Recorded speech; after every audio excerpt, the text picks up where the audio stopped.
விவசாயம், விவசாயிகளுக்கான திட்டங்களில் தமிழ்நாடு முன்னோடி மாநிலமாக திகழ்கிறது என முதலமைச்சர் ஸ்டாலின் பெருமிதம் தெரிவிச்சிருக்காரு. திருவண்ணாமலையில கள ஆய்வுக்கு சென்ற முதல்வர் ஸ்டாலின் 631 கோடி ரூபாய் மதிப்பில் கட்டப்பட்ட முடிவுற்ற திட்டப்பணிகளை திறந்து வச்சாரு.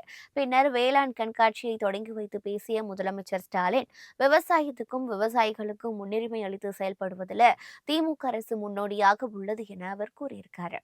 விவசாயிகள் தேடி அலையக்கூடாது என்பதற்காகத்தான் உங்களை தேடி வேளாண் கண்காட்சி அமைத்துள்ளோம். நமது வேளாண்மையை உலக தரத்துக்கு உயர்த்த பணியாற்றி வருகிறோம் என அவர் கூறியிருக்காரு. அறிவியலும் தொழில்நுட்பமும் வளர்ந்துள்ளது. அந்த வளர்ச்சி வேளாண் துறைக்கும் வந்து சேர வேண்டும். வேளாண்மையை உலக தரத்திற்கு உயர்த்த நடவடிக்கை எடுக்கப்பட்டு வருகிறது என அவர் கூறியிருக்காரு.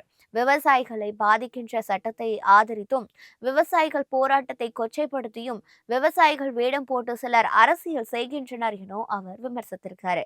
கனமழையால பாதிக்கப்பட்ட பயிர்களுக்கு விரைவில் இழப்பீடு வழங்க நடவடிக்கை எடுக்கப்பட்டு வருகிறதுன்னு முதல்வர் கூறியிருக்காரு.